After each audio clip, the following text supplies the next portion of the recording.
Most games want you to win.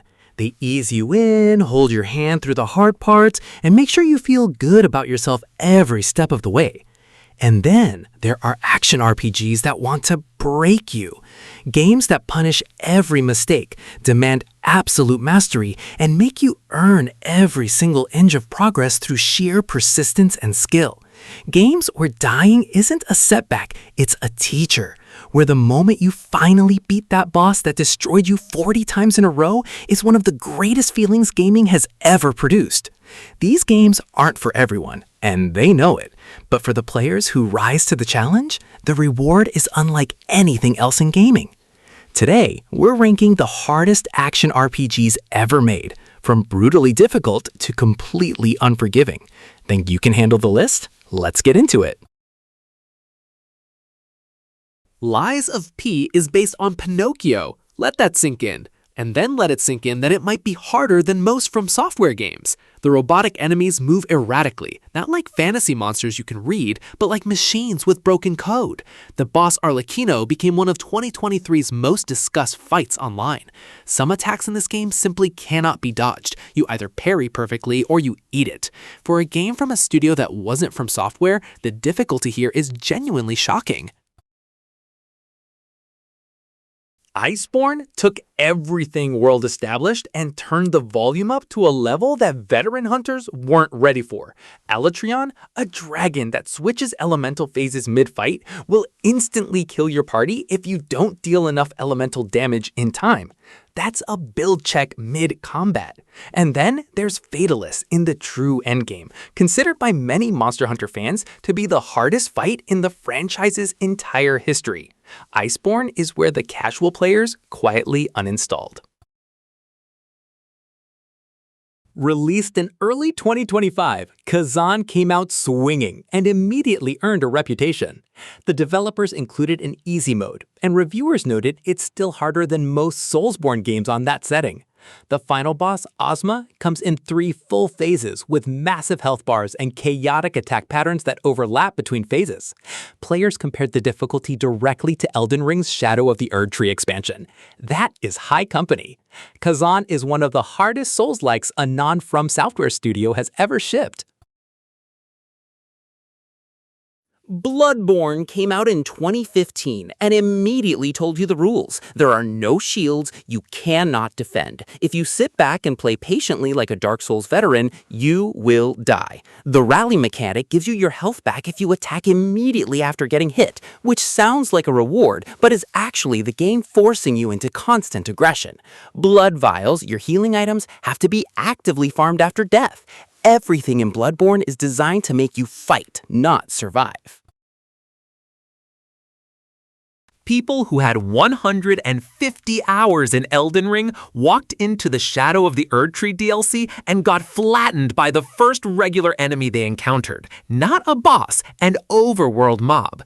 The DLC introduced a new scaling system that essentially reset the playing field, and the boss, promised consort Radahn, became the most discussed fight in the game's history, with many calling it the hardest boss FromSoftware has ever designed. Veteran players throw weeks at this DLC. It was controversial, polarizing, and absolutely brutal. Elden Ring is the most accessible FromSoftware game ever made, and still one of the hardest action RPGs on this list. The open world gives you freedom, but it also means you can wander into areas that will one-shot you with no warning. Death drops all your runes, enemy behavior shifts mid-fight, and then there's Millennia, an optional boss who heals every time she hits you, including when you block, and who most players spend more time on than entire other games. Elden Ring is generous and still unforgiving. Wu Chang released in July 2025 and immediately landed in conversations about the best and hardest Souls-likes of the year. Set in a plague-ridden late Ming Dynasty China, you play as a female pirate infected by the feathering disease. Each weapon type has its own defensive skill instead of a universal parry, meaning you have to actually change how you play based on what you're using. Build the wrong way and the late game becomes a wall. The despair debuff mechanic can kill you instantly if the meter fills. It earns its difficulty the hard way.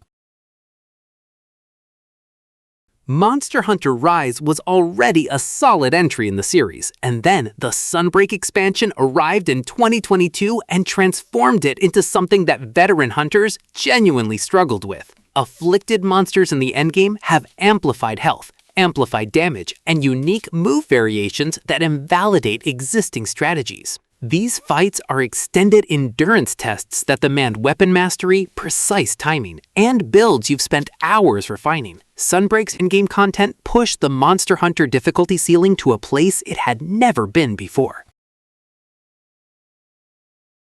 Path of Exile 2 launched into early access in December 2024 and immediately became the most watched game on Twitch, and also one of the most rage-quitted. This is an isometric ARPG that plays like a Souls-like. No default difficulty option. Bosses have multiple phases and will kill you repeatedly until you fix your build. The skill tree is a galaxy-sized web of decisions, and the wrong choices early will soft-lock your character against late-game content.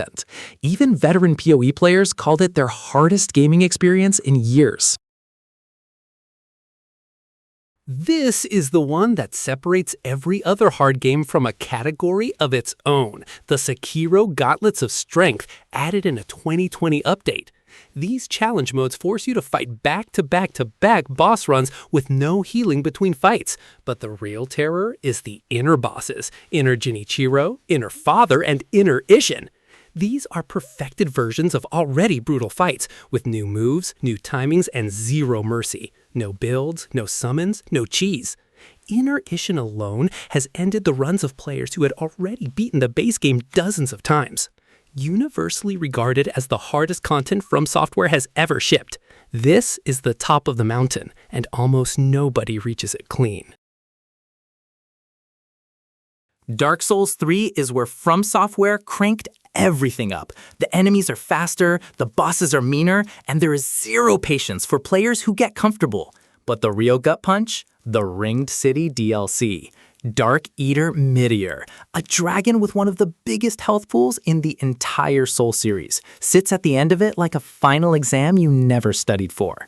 You'll die to regular enemies just walking through certain areas. For a lot of people, this was their first taste of true FromSoftware punishment, and it hit hard. Team Ninja made a game in 2023 that broke more players in the first hour than most games break in an entire run. The parry system in Wulong is the whole game. Get it wrong, and you're dead. The opening area became infamous online for walling people who thought their Neo experience would carry over. It doesn't. Wulong has its own rhythm, its own rules, and if you don't lock into them fast, you are not moving forward. Voted the hardest game of 2023 overall, not just in the genre. Monster Hunter World made the series mainstream, but don't mistake accessible for easy. There are no checkpoints mid-hunt. If you cart 3 times, you fail. Lose your materials, and go home empty.